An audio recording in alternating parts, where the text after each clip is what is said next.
क्या middle east का समंदर और आसमान अब इंसानों के लिए शमशान बनने वाला है? इस वक्त की सबसे खौफनाक और पूरी दुनिया को हिला देने वाली खबर खाड़ी देशों से आ रही है। खाड़ी देशों के आसमान में आज रात मौत के सायरन गूंज रहे हैं। ईरान ने अपनी हदें पार करते हुए कुवैत, बहरीन और जॉर्डन पर मिसाइलों और सुसाइड ड्रोनों का ऐसा खूनी तांडव मचाया है कि पूरा का पूरा अरब जगत कांप उठा है।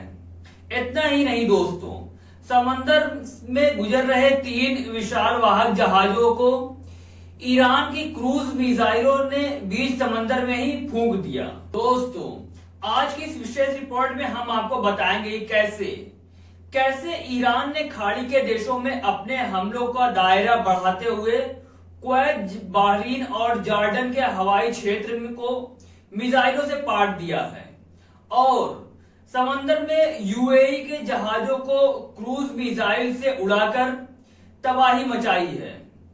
खाड़ी देशों के सुल्तान और राजा इस वक्त किस सदमे में है और क्या यह महायुद्ध अब पूरी दुनिया को तबाह कर देगा?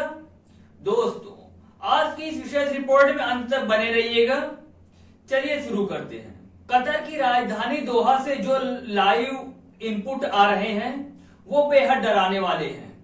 मंगलवार को ईरान ने अपने हमलों की रफ्तार को अचानक 10 गुना बढ़ा दिया है। बहरीन और कुवैत की सरकार ने आधिकारिक तौर पर आपातकालीन जैसी स्थिति का ऐलान करते हुए कहा है कि उनके एयर स्पेस में इस वक्त की ईरान की तरफ से दागी गई मिसाइलों और ड्रोन घुस चुके हैं, जिनसे उनके एयर डिफेंस सिस्टम लगातार लोहा ले रहे हैं। पूरे खाड़ी क्षेत्र में रात भर हवाई हमलों के सायरन बजते रहे, जिससे लाखों लोग खौफ के साए में आ गए हैं। ईरान का ये हमला इतना सोचा समझा है कि उसने बहरीन, कुवैत और जॉर्डन तीनों मोर्चे पर एक साथ बमबारी शुरू कर दी है। जंग की ये खौफनाक आग अब सिर्फ जमीन और आसमान तक सीमित नहीं है, बल्कि ये समंदर में भी ईरान ने हाहाकार मचा दिया है। ओमान के सिक्योरिटी मैरीटाइम सेंटर से आई रिपोर्ट के मुताबिक सोमवार की रात ईरान ने समंदर से गुजर रहे 3 बड़े कमर्शियल जहाजों पर खतरनाक क्रूज मिसाइलों से हमला कर दिया है। इनमें से एक जहाज था अल बहर, जो संयुक्त अरब अमीरात यानी यूएई का एक विशाल मालवाहक जहाज था। इस पर मिसाइल लगते ही भीषण ब्लास्ट हुआ और जहाज धू धू कर जल उठा। दावा किया जा रहा है कि इसके 3 क्रू मेंबर्स अभी भी समंदर में लापता हैं। वहीं दूसरे जहाज मुआसा पर हुए मिसाइल अटैक में एक शख्स की मौके पर ही मौत हो गई और 8 अन्य लोग गंभीर रूप से घायल हैं। ईरान की इस खुली आक्रामकता के बाद खाड़ी के देशों के नेताओं का गुस्सा 7वें आसमान पर है। उन्होंने इसे अपनी संप्रभुता और अंतर्राष्ट्रीय कानूनों का सरेआम उल्लंघन बताया है। जॉर्डन के रक्षा मंत्रालय ने किंग अब्दुल्ला का एक बेहद कड़ा बयान जारी किया है।